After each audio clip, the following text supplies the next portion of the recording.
We live in a time where masculinity is shamed and men don't know what it means to be a man. As a pastor and counselor, I've spent the better part of my life equipping and training others. My goal with this show is to translate my hard-earned experience into tools and tactics to help you become stronger as a man. This is the BraveCo podcast. I'm your host, Jason Vallotton.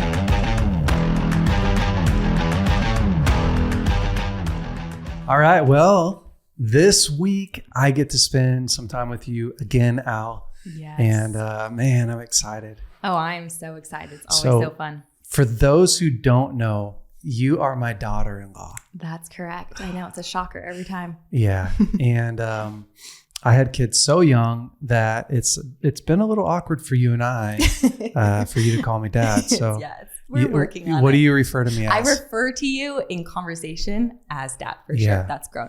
Yeah. Yeah, but not like, not hey, to my Dad. face. Yeah. It's a little funny. Yeah. So I'm Big J for now. Yeah, we'll for see now. how it goes. Maybe when I'm like 70, I think when you like start to get some gray, maybe then we'll change. But what's so fun is we get to do life together, and we love to do a lot of the same things. Yes. And so podcasting is one of those, and talking about emotional health and talking about relationships and how to do life well. And so if you guys missed, I don't even know what podcast number they were, but anyways, if they missed the last podcast that you and I did about dating and relationships, they should go back. They just push pause on this right now, run back Rewind. there and listen to it. But we wanted to continue down this road and talk about some conflict resolution stuff, because it's really interesting.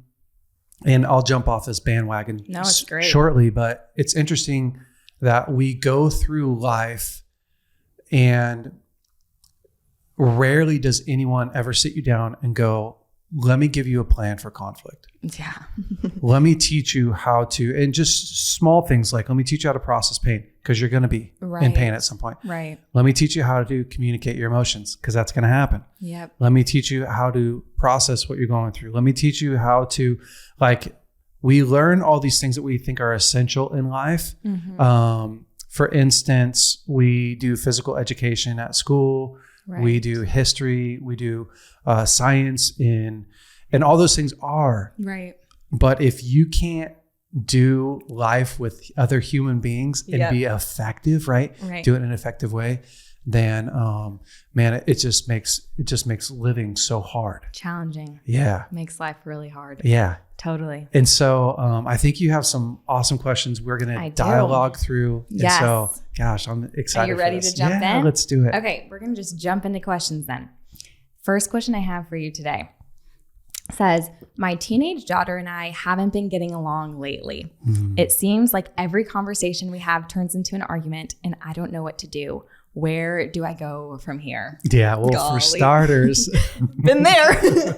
Yeah, totally. I have been there. Yeah, I've been there, and we'll be there again. Right? That's the thing about life is you only get to control you. So you don't get to control whether or not your kids want to talk, like to talk. But the important thing in a relationship is to make sure that you're connected. That's a good point. When kids go through those teenage years, my oldest son, Elijah, who you're married to, is 23. Yeah. Then Riley, my daughter, is 20, I think. Turning 21. Yeah, she's turning 21 soon. And then Evan's 18. And then I have the 2-year-old Edie, and then my 7-month-old Liam. And so there's so many different stages that we go through in life. And I can remember when Lige and when Riley and when Evan were in those early teenage years, they're feeling so many things. There's so much pressure from school. There's so much pressure from our world. There's so much pressure just from their inner world that it's very hard for them to process through. Am I pissed off at you? Or am I can't figure it out myself. Bad hair day, like literally could throw my daughter off. Yes. My son could just feel frustrated because of sports or school or and all of a sudden he's directing that towards me. Totally. So what I think is the best in these scenarios is to stop and go, are we connected? Because if you just go, I want you to respect me, or you're disrespecting me. You need to stop that. Or, I'm the adult here and you're the child. Like you better step back. All those power plays end up just hurting you in the long run. Yeah. That's a really good point. And so rather you can stop and ask the question, are we connected? Yeah. Do they know that they're cared for, loved? Do they know that I care more about our relationship than I do about being right? Yeah. And if you don't have an active connection, this is for your wife too, or your husband. Yeah, like totally. Rather than trying to solve the financial issue, rather than trying to solve the issue with your kids, rather than trying to, what are we going to eat tonight? If you aren't connected, every conversation that you have from there on, just painful. Yeah. Because when you're disconnected, you assume the worst about each other. Yeah. Right? Like think about when you're disconnected from life. Yeah, it's rough. Yeah, it's really hard to have conversation. It is. And so we make people that we're not connected with, we make our enemy and we self-protect against them. So with your kids, especially, sometimes it's cool to stop and put this issue that you want to solve, like just put it back here on the shelf and then go work on your connection. Yeah. So that could be like go to a movie, take them to dinner, hang out, have fun. And then when you're connected, you can bring up that other thing like, hey, I know that this thing's been coming up a lot with you. Let's talk about it. Right. Or, hey, I felt disrespected the other day. I know that's probably wasn't what you were trying to do. How are you doing? It's a good, really good advice. I could imagine as a parent that could feel, I'm just thinking if this is like a behavioral issue or something where you're like, my kid has really acted out. They need some discipline. Are you saying to just pause that, come back to it later? And potentially this teenager thinks, oh, great. I was able to get away with that. I'm going to strike again. Yeah. Well, you're talking about a culture, right? So I want to make sure that my children know that I care for them. I love them. I'm connected to them. And from a place of connection, then I can return back to that conversation. Yeah. So if you just go straight for the discipline, who cares if you discipline your kids if they don't feel cared for? It's true. And who cares if because we always can, right? We can go like, oh, you just lost all of the privileges in your whole entire life. Totally. You don't have a life anymore. Right. And John Maxwell says there's different levels of leadership. And the first level is positional, right? Like Tim, who does our podcast, he will do what I ask him to do because I'm his boss. Right. I'm paying the bills. Right. So Tim's going to go, all right, yes. That's one level. And that's not a bad level. That's just a starting point. Right. Right. But what I want to get into is that next level, which is permissional, right? Where if I see Tim at the grocery store and he's not on the clock, he wants my input. He wants me around. He wants my advice. Like he wants me as a leader in his life because he believes that I believe in him. Yeah. I'm an asset. I'm a benefit to his life. And so, with our kids, a lot of times we have, we rely so much on that positional authority. Totally. Because I said so. Yep. Because that's what God said. Because it's a sin. Instead of from this place of permissional, which isn't, I'm trying to be your best friend. Right. Because I'm not trying to be my kid's best friend. Yeah. But I don't have to cave my morals and values in order to connect. Yeah, that's really good. And to feel cared for. I think about the moments, obviously I don't have kids, so I'm thinking about my own personal journey with my parents and being disciplined. And I think about the moments that I look back and I go, wow, my heart really shifted in that moment. I was really impacted by the way they handled that moment.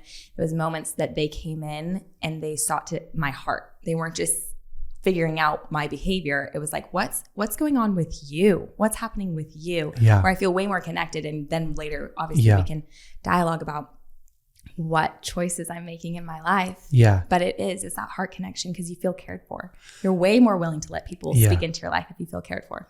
I remember when the kids were young And we had, of course, gone through the divorce and all that hard stuff. Yeah. And I remember when I was like just having so much struggle with the kids, you know, whether it was acting out or there's just a lot of pain, right? Yeah. And I called Danny one time, Danny Silk, and I was just wanting to get some advice on like, Elijah's doing this thing or Riley's doing this thing. And like, I'm trying to correct them. And he said, hey, I don't know that they can hear you in the heat of the battle.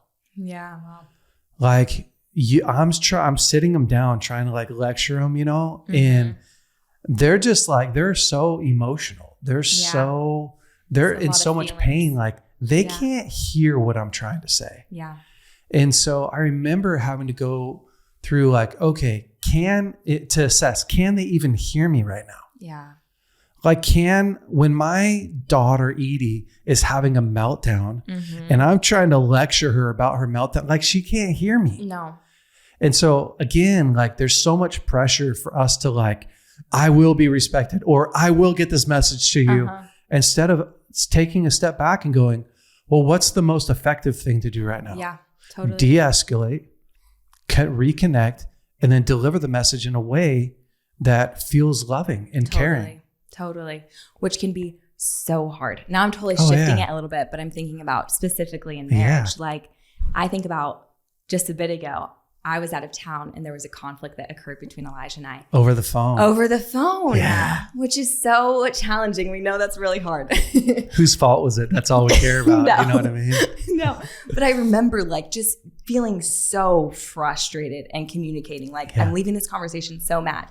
Okay, now you're calling me back. Now I'm on the phone with you again. So mad, so frustrated, not feeling heard. You're not feeling heard.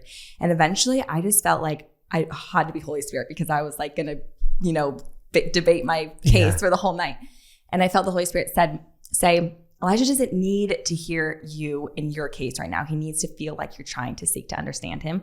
And so I just had to stop, which is really hard. And I had to just humble myself and be like, oh my gosh, Elijah actually has had a whirlwind of a weekend and he just needs me to try to seek to understand.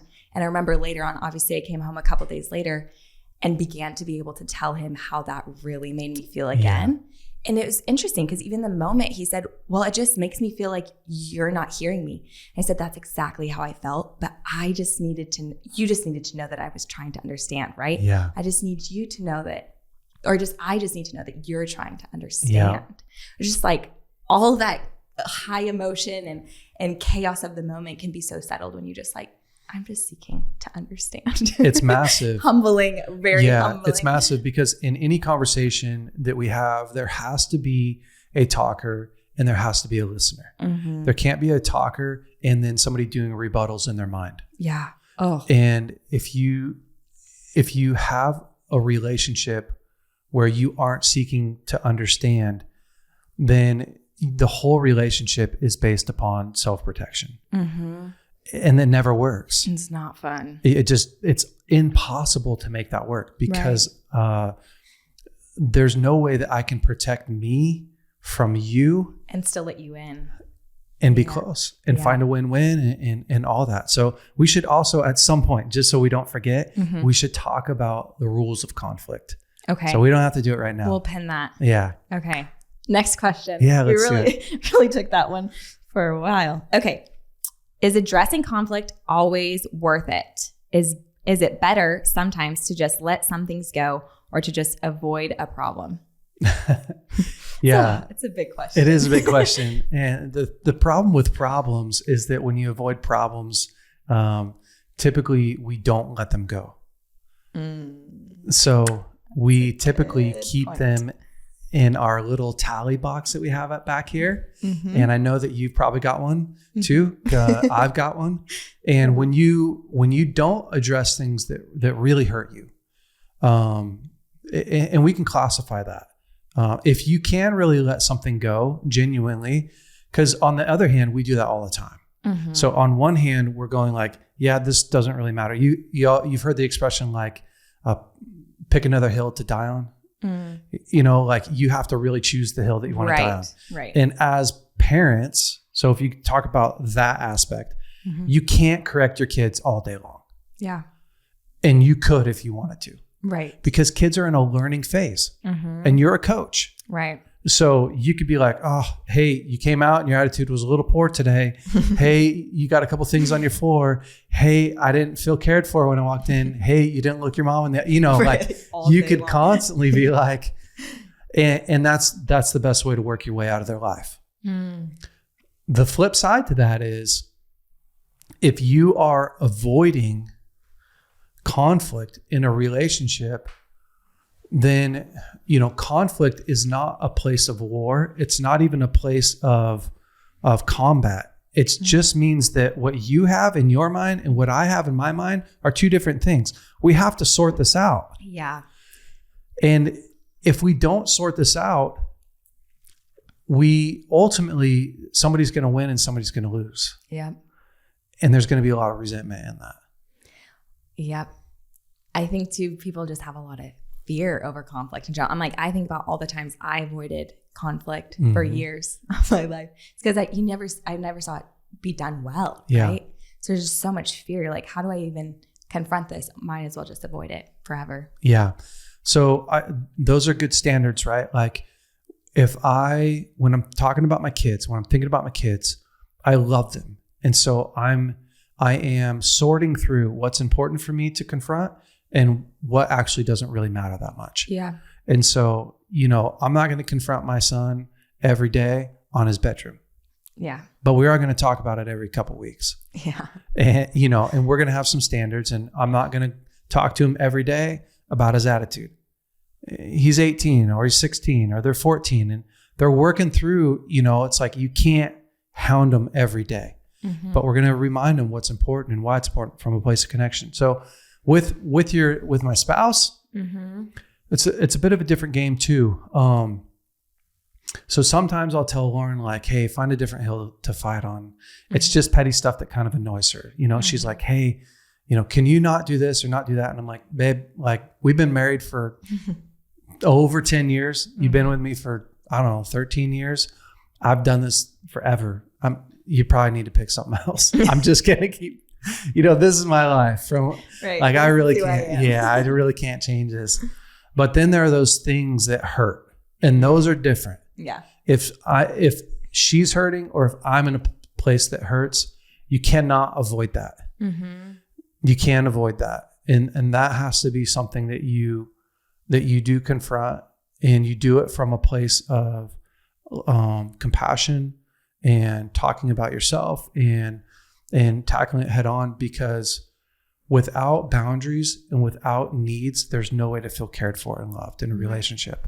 And so being able to have real needs, which means I'm hurting or I need something, being able to present that and then that need being met, man, there's nothing better than being in a conflict and your partner hearing you and going, oh, yeah, I want to meet that need. Like, I hear you. Yeah.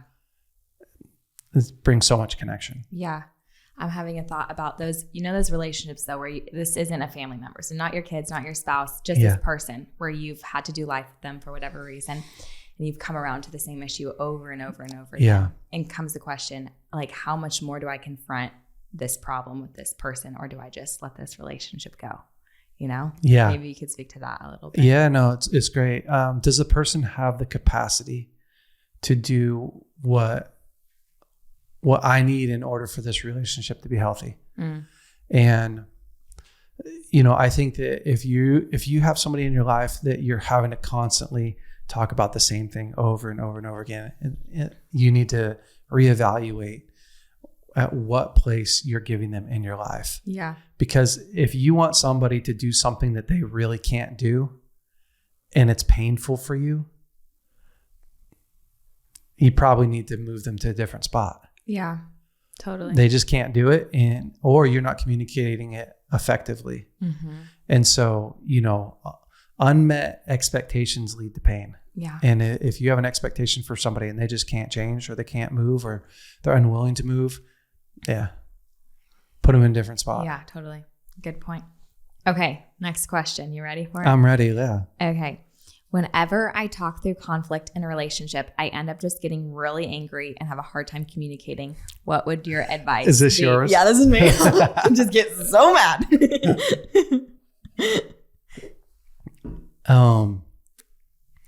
For starters, I would say, wow, that's really common. Yeah. Right? Because when you're in a conflict, you're starting off from a place of feeling really hurt, usually. Yeah. Or disrespected or whatever, which is all around that, like hurt. I feel hurt. Yeah. And so taking a step back and asking yourself, what are you trying to communicate? How do you want this to end? And if you can start with the end in mind, then the chances are you'll do a much better job of communicating where you're at and what's really going on. Yeah. So what that looks like is, let's say that I felt really disrespected from you, whether on purpose or not. And I walked away feeling like, oh my gosh, she didn't care for me. She did it on purpose. If I'm going to start this conversation with you, I'm feeling scared. I'm feeling nervous. I'm afraid that you're going to reject me. Right. I feel a little bit, I feel dishonored. So I'm going to start by going, Al, I want to feel close to you. I want you to feel respected. That's really and I want to feel respected. Yeah. And I'm not 100% sure why or what happened the other day, but here's how it felt to me. Yeah. So I'm keeping judgment out of it. Yep. I'm talking about me. I'm starting soft. So psychologists say that how you start a conversation will decide how it ends with 80% accuracy. Wow. And so a lot of people are like, I don't know how to do conflict. And I always say, just start how you want it to end. That's so good. And if you start how you want it to end, you don't have to be a pro. Right. You can literally write down your opening sentence. Wow. Like, I want to This is what I want. Yeah, I want to feel really connected to you. Even thinking about the tone. Yeah, I'm slowing everything down. Oh yeah. When the emotions are high, but the tone comes down and it's like really soft and just gentle, it makes me want to be able to solve the conflict too. Yeah, because you're at a spot where you can hear. Yeah. Can you hear when I'm punching you in the nose with my accusations? Oh no, you're just like defense mode. Yeah. So again, I know that some of this is like Olympic level stuff, but you have to start somewhere, right? No, it's like good. You have to start with going, I'm going to talk about me. I'm going to start with the end in mind, and I'm going to open up and tell you without any judgment where I'm at. It's really good. Yeah. And so usually if she does that, right? If she starts from that point and shares her heart with her husband from that point, she'll see just a massive turnaround because he doesn't feel attacked. None of us do good when we feel attacked. Oh no. None of us. You probably will speak into this because you're talking about ground rules for conflict. But I was thinking about when Elijah and I first got married and how conflict would often become very accusational. Like, you are this, you always that, you never this. And like, we've been through BSSM, we've been through school. We know that's not the way to fight. And I remember having to have a conversation where we literally laid ground rules of like, this, we don't do conflict like this. We can't make statements like this. And so after that conversation, when conflict would happen and those statements would be made, it was like, oh, pause, time out, like red flag, you can't do that. And kind of take a moment. And like, if you need to resume this conversation when you cannot make those comments, great, we can do it. But there's fair playing field when you have conflict like that. Yeah, you have to fight fair. Yes. And part of fighting fair is not calling names and not using your pain to cause somebody else pain and all that stuff. But talking about, like you're saying, talking about your own feelings, how you felt, it changes the name of the game. It really does. So however you grew up, that's what you're going to resort back to when you get afraid, when your adrenaline spikes. So, that's all of us are doing is you're going to run away, or you're going to fight, or you're going to fawn. And so you just have to, that's why you practice this stuff and write it out and work on it. Yeah. Okay, I'm going to jump to this question because you just made a comment referring to this. But Let's see can it. you describe flight, freeze, and fawn in conflict? How do you know which one you are? Yeah, probably all of them, depending upon where you're at, right? Like that's true. Huh? So, and who's in front of you. And I wouldn't say like, oh, those are all horrible things. Those are just protection mechanisms. So if somebody comes into my home, I hope that I'm in fight mode. Right. Yeah. You know, and if they're trying to hurt my family, I hope that I'm in fight mode. And so in a relational context, that looks like Lauren starts out saying, hey, last night I felt so sad. I went to bed really sad and I wanted to, you know, share my heart with you, but I didn't feel like you were listening. And I'd say, oh, I was listening. I don't even know what you're talking about. Yeah. You always pull, right? I'm fighting. Totally. There's the accusations. I'm not actually hearing her. The flight would be, it could look a lot like me just stonewalling and being absent. And flight and fawn, are they the same thing? Flight's not necessarily the same. Fawn could be I just sit there and take it. Oh, I see. Okay. Yeah, like I'm just paralyzed. I don't have any needs. Or even like I could agree and I'm just going to take it. So yeah, I think in a conflict, oftentimes in my past, I had such a hard time sharing where I was at. So I just wanted the conflict to be over. Oh, yeah. So if she or he was going, hey, I was really angry at you last night. Like, I'm sorry.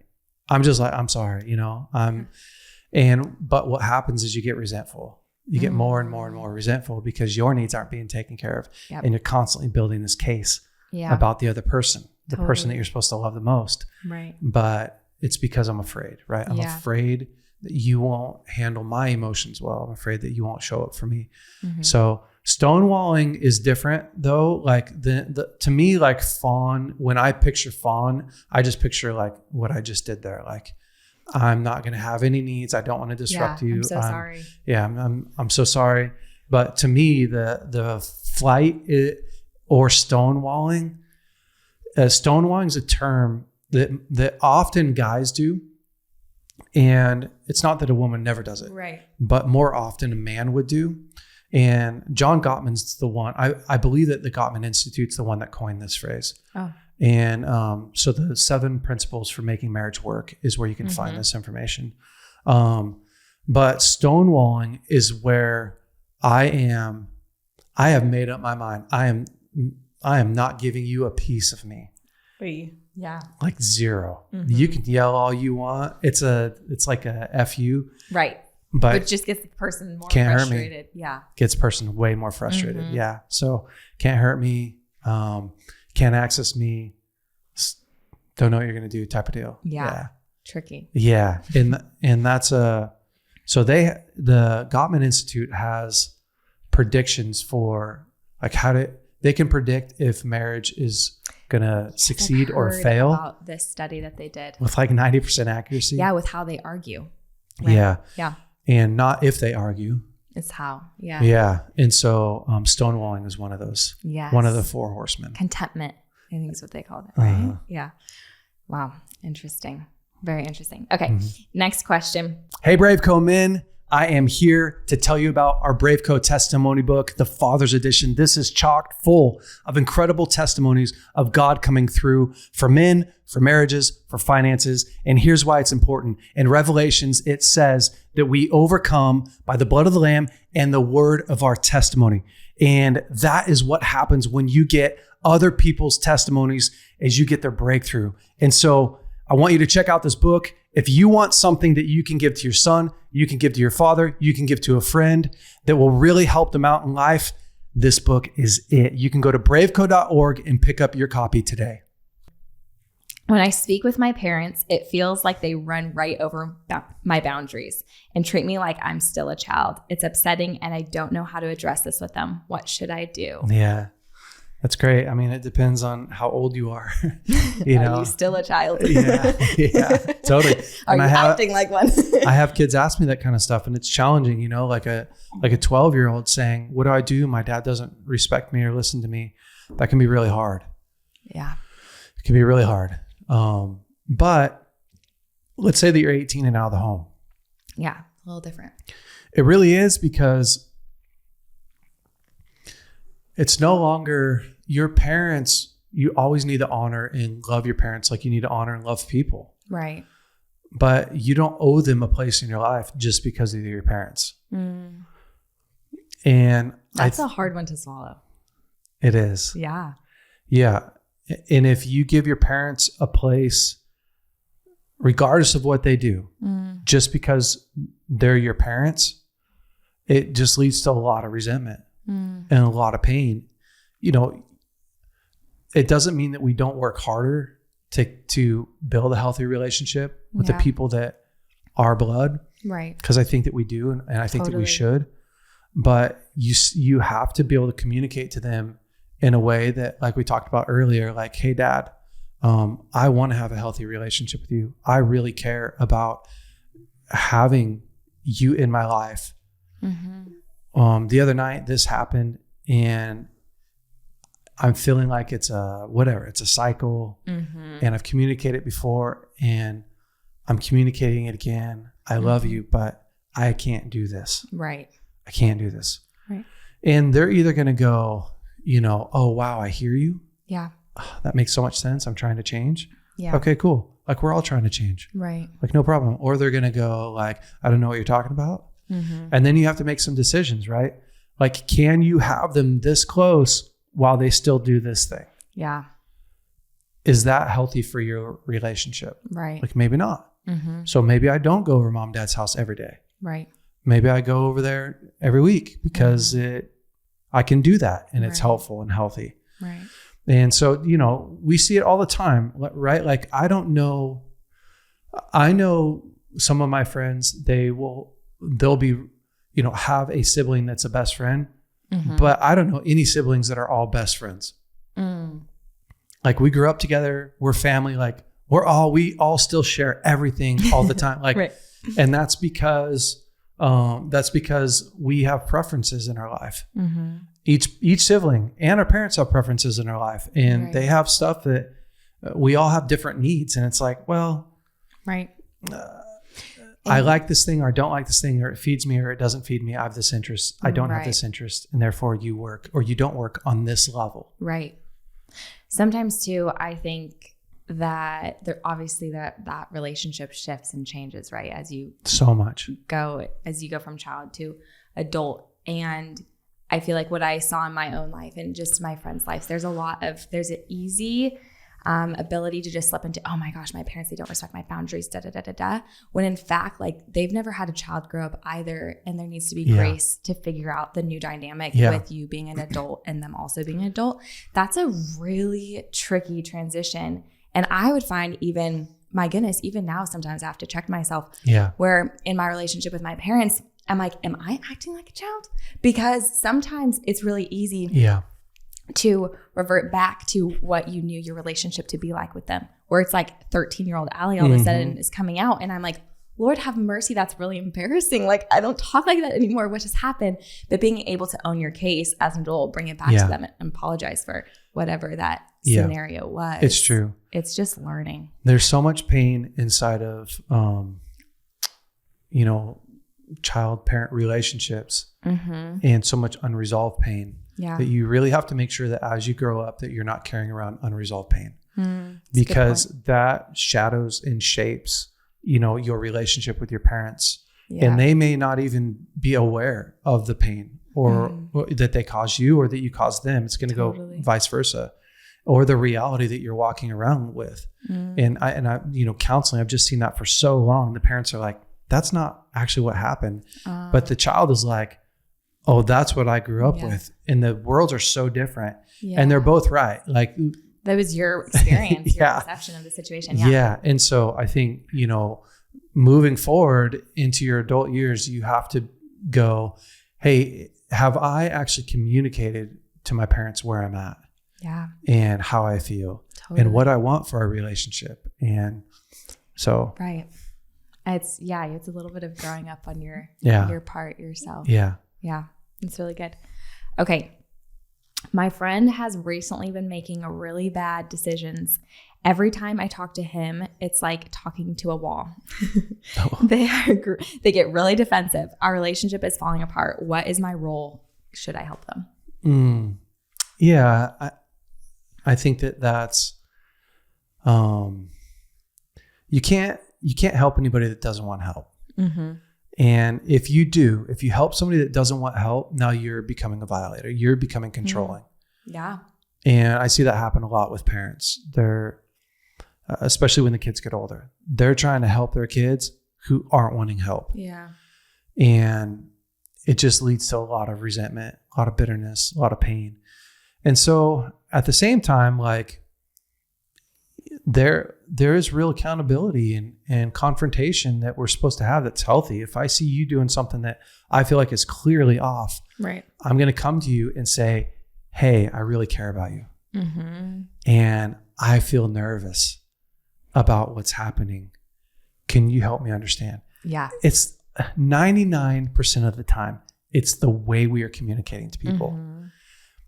And I just can't stress that enough. I often think that, and I'll finish the answer to this question, but mm-hmm. I often think relationships blow up because people don't understand how to confront or how to care or how to love. And so I let my fear be the thing that's talking instead of my compassion be the thing that's talking. I let my pain be the thing that's talking instead of my compassion be the thing that's talking. And so, and then we put this thing on like, well, I'm just telling the truth. Yeah, but you're a butthole, like you have a jerk about it. Yeah, you can't just say, well, I'm just telling you the truth. And because I'm telling you the truth, it justifies how I tell the truth. Yeah. So, our standard for conflict and communication it's the kindness of God that leads us to repentance. Right. That's our standard. Yeah. Oof. So when God looks at me and he sees me doing something wrong, mm-hmm. he comes in a kind way mm-hmm. and addresses that. Right. And I go, oh, you're so awesome. Mm-hmm. He's not smashing me. Totally. So if you have a friend that doesn't want your input, doesn't want your feedback, is defensive, like I don't know what kind of friend that is. I mean, they're putting themselves into a different category, right? Which is okay. Yeah, you don't have a voice in their life. Yeah, let them live there. Yeah, and do stuff with them that you don't have to confront. Yeah, I don't. Which might be painful, though. If your relationship has been close before. You can write a letter to them too. That's another really good way for someone to hear. Yeah. Because it's very hard to hear sometimes when you're standing in front of them. So it's like, hey, I wrote you a letter. I just wanted you to read it and think about it. And then respond in a couple of days. Yeah. Like I care for you. Yeah. That's a cool way to go, because someone, when we lay in bed at night and we turn off the lights, that's a pretty confronting moment for us. Yeah. We're alone with our thoughts. Yeah. Yeah. And that's where a letter is really good. That's really good advice. Okay. Next question. We're coming down to the last few. Ooh, thank God. I know we've just been throwing them out to you. My young kids really know how to push my buttons. Oh. How do I resolve conflict with them even though they can barely communicate? We're talking toddlers. Yeah. It's great. I mean, there's a toddler life it's a whole entire world, right? It's a whole entire culture. And it's a whole culture. It is. It's a structure. And, right. And kids, I think that you have to remember and have to have very clear understanding of your role and their capacity. Mm-hmm. Your kids come out not knowing anything.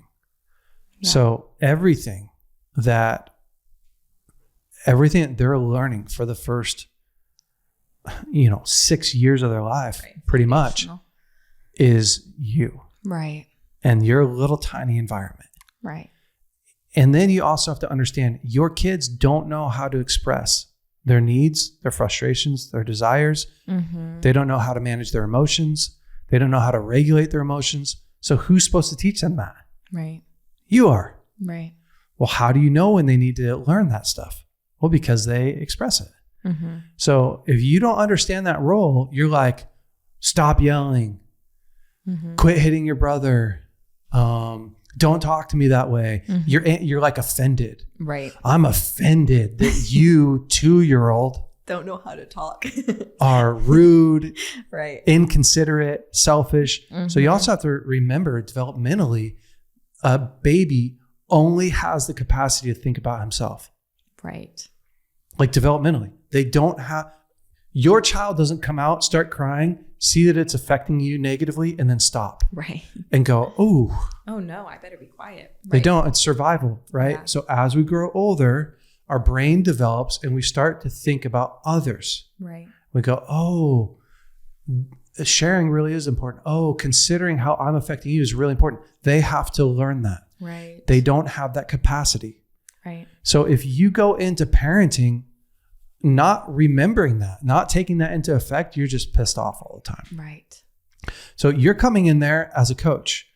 You're coming in there as an instructor. You're coming in there as a teacher. And you're coming in there like, this is a privilege. Yeah. I get to take a human who has no understanding of how this should work, and I get to navigate them through the ups and the downs of their emotions, through the ups and downs of their frustrations, through the ups and the downs of their desires. Yeah. And they're going to have all the gamut. And so I need to make sure on my end that I'm setting myself up for success. Yeah. So getting enough free time, waking up early enough so that I can, do my moment to yourself, morning devotionals, not staying up so late that I'm tired. Like your coach. Yeah. They didn't ask to be brought into this world. Wow. You brought them into the world. Yeah. So therefore, there's a heavy responsibility on the privilege of raising kids. It's really good. Yeah. And so, the other thing I'd say is you got to read books, you got to read books, and you got to find the experts out there like Danny Silk. He's got some incredible stuff on parenting. That's where I learned. Go to parenting classes and courses. Like what tools do you have in your toolbox? So that's my rebuttal to them is like, how many tools do you have in your toolbox for parenting? If you just learned what your parents did, right, you're going to be frustrated. Totally. Because they probably didn't teach you much. They probably did a lot. Right. But they probably didn't teach you how to manage your emotions. How to parent. You were just being parented. Yeah. So often, it's so much more telling about the parent than it is the child. Wow. Right. A child's, my kids are pushing my buttons. They're your buttons. They're not theirs. And I have them too. I'm not saying, but like you should be a 2-year-old should be able to push my buttons, and I'd be like, oh, cool, you're 2. You can manage it. Yeah. Yeah. Right. You're 2. Right. Just like my 2-year-old should be able to hit me, and I'd be like, you're 2. Right. I don't feel like hitting you back, or or I'm not hitting you back, and so we all get to those moments as parents where we're at the end of our rope. Yeah, totally. Yeah. And you're thinking crazy thoughts and you realize like, oh, I just have to set my child down right now and let them cry and go walk outside and take a break. It's not going to hurt them. Yeah. And so, you got to learn, you probably got to get some more tools and learn how to manage your emotions. Yeah. Really good. Really good. Okay. Last question for the day. This person's asked, I grew up seeing my parents fight all the time. I didn't want to bring that same thing into my marriage, but I'm watching myself do the same thing with my wife. No. How do I break this cycle? It's awesome. Are you shocked by that question? No, it's great. Yeah, we do. We bring in the culture that we grew up in. That's all we know. It's all we've been trained in. We just talked about training your kids. And unless you were trained in something else, and unless you created a different culture inside of you, that's what you're going to produce. Mm-hmm. No biggie, no problem. You just have to start going, well, what do I want to produce? Have vision. Yeah. And then get really disciplined in it. So to me, the easiest way to learn this stuff is to teach it. Yeah. Yeah, for reals. It's how I became so good at it, right? Is when you have to teach this stuff, you don't know something until you can teach it. Like, I don't have notes here. You didn't ask me one question ahead of time, right? No. Yeah. You didn't like, know what questions I didn't were make coming. up these questions. Right. So this is all stuff that I have had to learn over the years because I've put myself in a position where I want to teach this stuff. And so because I want to teach it, I have to study it. Mm-hmm. And then because I want to teach it, I can't be a hypocrite at home. Mm-hmm. So I have to live by it. Mm-hmm. And so I would say for people, like, when you're trying to change the culture inside of you, you could do it on your own or you could do it together. It's so much better to do it together. Yeah. So find a group, find another married couple that wants to change the way that you communicate and go through, Danny Silk's communication stuff. Yeah. He's got the communication dance. He has a whole courses and courses on marriage and communication and health and spend 100 hours in there. Yeah. You're like, oh my gosh. You'll learn a few things. It's true, right? Yeah. Because if you spend 100 hours in there, you're like, oh yeah, spend the first 10 hours doing it with your wife and learning it. And then spend the next 90 hours, you guys teaching it in a small group setting. Invite people over that, that, hey, let's go through 3 months of whatever, 12 weeks. Yeah. You watch it, teach the class. So that's ultimately, to me, like, it's not just learning what to say. It's also learning how to unpack those years of, because what's really happening in you when you're arguing? You're afraid, you have pain. Rarely are we arguing about what happened today. Right. We are often arguing about what happened years ago.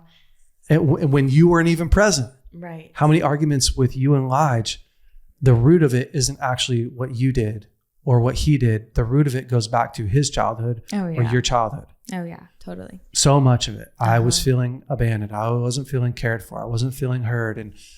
And so, they're just triggers to what I dealt with. So that's the other side to it. If you're stuck in a cyclical pattern, you just have to own that. And I would start by telling my wife, like, I know this isn't you. Or it's not only you. Yeah. Like, this is what I do. Yeah. Oh, shoot. Now you just made yourself now I just owned it.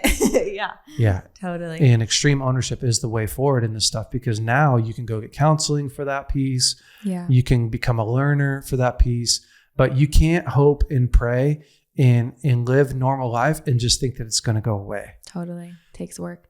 You made this comment before where you say you're not responsible for what happened to you, but you're responsible for your situation now. I don't know how you say that. Yeah. That's reminding me of this very thing, like your past. Yeah, of course you couldn't control the things that happened to you, but you're responsible for it.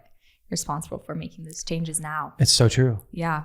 It's really good. Yeah. And we're all in the same boat, right? Like, everybody wants something to be different about their life. Totally. Everybody. Yeah. Everyone wants to have more money. We want to have better friendships. We want to be talked to better. We want to talk to people better. We want to raise better kids. We want to feel more connected. I want a cleaner garage and a cleaner house. And right. Then I can look at my calendar.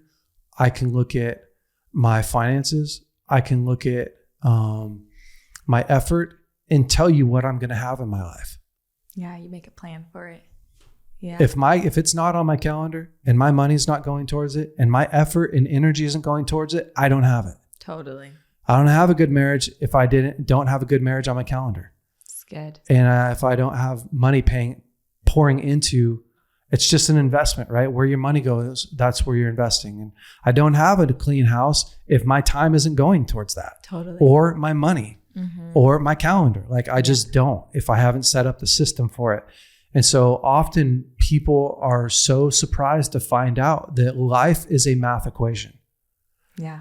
It's not a game of chance. Yeah. It's a math equation. It's really good. It's you put X amount in and you're going to pull X amount out. Once in a while, you get gifted something that you didn't put in. Once in a while, somebody will throw you a bone. God will drop down a mercy gift or something. 99% of the time, of the rest of the time, it's sowing and reaping. It's really good. Where did you sow? And that's what you're reaping. That's it. It's really good. So you have so much power and so much control over your life, how you talk, your culture, your core values, how your kids end up, all that stuff. Which is exciting. It can feel really like, oh my gosh, this world is happening to me. Yeah. And in fact, you just got to take the reins, put some things on your calendar. Yeah, it's true. It's really good. I just want to real quick, just for the end. Yeah, let's do it. I want to recap just really fast, like how to have conflict. Yeah. How to do it well. Yeah. How to do it well. Yeah. Let's do it. To me, there's some rules of conflict, some rules of engagement. The first one to me is to make sure that you start how you want to end. So I know we talked about that a little bit, but we're just highlighting it in this sequence, really good. right? So take some notes now. Yeah. So if I want the conflict to end well, I start it well. I start by going, gosh, I'm so thankful that you're in my life. Or I start it with, I'm really excited to feel connected to you. Or I feel a little bit nervous to have this conversation, but I know it's important for us. Like you have to start it with the end in mind. Start soft. So that's the key. And you can write all these down on a piece of paper, and you can even bring them in with you the next time you do a conflict. Yeah. A lot of couples do that, and it's responsible. Wow. It's responsible. Yeah. So start soft. The next one is there has to be a listener and there has to be a talker. It's good. So it's patience. It's slowing everything down. It's asking questions like, this is really number 3, but it's seek to understand. So you don't have any right arguing or rebutting if you don't actually fully understand. Totally. So do you understand what they're saying and why they're saying it? That's massive. That compassion piece. If I can't reflect back to you what you feel, why you feel that way, where it came from, I don't have any business going, well, nuh-uh. Totally. Because I'm not sure yet. Right. And so, that seek to understand, am I really seeking to understand? So that's part of the listening, right? I'm going to start soft. I'm going to be a listener in here. And I'm going to protect that as well. And then I'm going to really seek to understand, which I literally will say, hey, help me understand. I'm not saying help me understand. I'm saying like, help me understand. Yesterday when you came in and you said, I don't feel like you do a good job caring for me. I don't know that I understand fully what you're saying. Totally. Gosh, that comment would outside of that, it would be so painful, right? Right. But if I say, help me understand, then you start to unpack that. You could say, oh, I was really emotionally charged. Or you could say like, I just don't really feel cared for in this area. Yeah.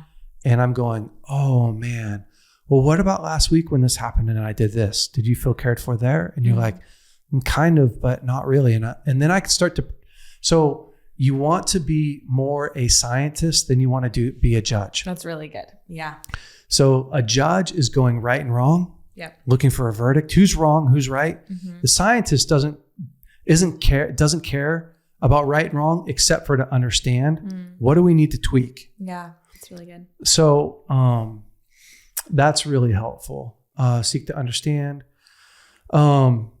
Reflective listening, we talked about it a little bit, but reflective listening can be really key inside of these conflicts because it lets the other person know that we're on the same page. Yeah. So reflective listening is simple. It's, let's say that we sat here for 5 minutes and you're sharing your heart with me about how when we were on the podcast, I started out by talking that you're my daughter-in-law and you felt really embarrassed by that. And you don't ever want to do that again. And I could paraphrase back to you and say like, oh, when we were on the podcast and I started out by talking about how you were my daughter-in-law, it made you feel really embarrassed. And you felt put on the spot. Is that what you're telling me? And you could go, oh no, I like that part. So in conflict, being on the same page again slows everything down. Right. And it gets us to a point where we both know that we're talking about the same thing. Right. It's pretty massive. It's huge. Yeah. Game changer right there. Yeah. It's a bummer to find out half an hour later that you're still not talking about the same thing. It's a waste of time. Yeah, it's true. And it really does happen. Yeah, totally. Feel free to set healthy boundaries. So I can no longer hear you. I can't do this conversation when there's accusation, when there is shame being thrown out, when there's manipulation. Yeah. When you're being condescending, right. Dishonor, really. Right. And so, but it doesn't mean I have to dishonor you because you dishonored me. So don't let my pain cause you pain. So here's what it looks like is we start the conversation and you say something like you start being accusatory. I would say something like, hey, I really want to hear you. I know that this is really painful for you. I actually just can't do you accusing me. Yeah. So if we need to take a little break for you to like gather your thoughts, I'm open to it. I'm so happy to do that. Right. But I can't do this because it makes me want to fight you. Yeah. That can be a complete game changer. Yeah. It keeps us in the game, right? So I'm holding I'm holding the standard. I'm not saying, hey, you're not allowed to do that. Right. Which is what a lot of people do, right? Is they go, oh, you're just whatever. That's my boundary. Yeah, that's my boundary.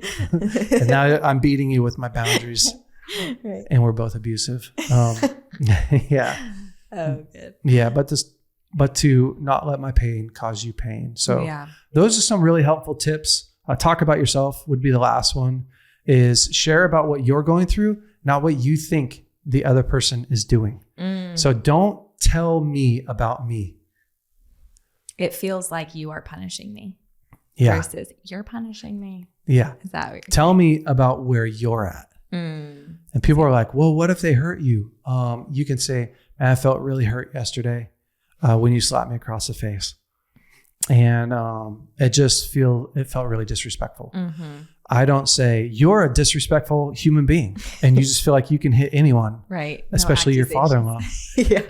Yeah. So when I start interpreting your heart for you through your actions, I'm the judge now. I'm the judge and the jury. And that's never going to work. So always the scientist. Yeah, always the scientist. So do you have anything to add to that? Oh my goodness. No, those are amazing. Yeah. Great tips. We need those rules for conflict. I will tell you. Game changers right there. They're so helpful. And just practice. Practice is real. Yeah. It doesn't feel as scary once you put your foot in the game a bit and figure out how to do conflict well. Yeah. I think for years I was very scared of conflict. Me too. Right? Yeah. It can be really scary. Oh, my wife explaining to me her negative emotions about something I did is one of the most terrifying, painful puts that pit things. In your stomach. Oh, you're just like, I hate it. Yeah. It's the horrible. worst. But you know what it is? I think I've had to learn how to communicate this, but it's because I care so much. That's why. Because I'm so terrified that this thing is going to ruin our relationship or ruin you or hurt your heart. Oh, and here goes our whole day. And I'm being misunderstood. Right. But now it's not that feeling is gone from me. It's that I know what's even worse. Oh yeah, it's disconnection. Painful. Yeah. So now I'm like, we're going to solve this. I might as well do it now. Totally. I might as well stay in the game and hang in there. So yeah, just that disconnection that comes from me not wanting to hear her emotions or her not wanting to hear mine is just so incredibly painful. Right. And on the flip side is like, it's so awesome on the other side. Like the 10 minutes after you really genuinely resolve a conflict, awesome. Right. You feel so connected. So great. Right. Yeah. That some people fight just because of that. Oh my gosh. I know a few. Yeah, that's a bad plan. But so Al, thanks so much for coming on. Thanks for having me. It was a blast. Yeah. And guys, hopefully We added a few tools to your toolbox here. Go and practice this week. Spend some time. Yeah. Getting some good tools in your toolbox. Yeah. Press into a little bit more conflict and stay brave out there. Hey guys, thanks so much for listening to the BraveCo podcast. If you like this podcast, would you please rate it, review it, leave us a great comment. And if you like this episode in particular, share it with your friends and family. That helps us to spread the word. Guys, stay brave. We'll see you next week.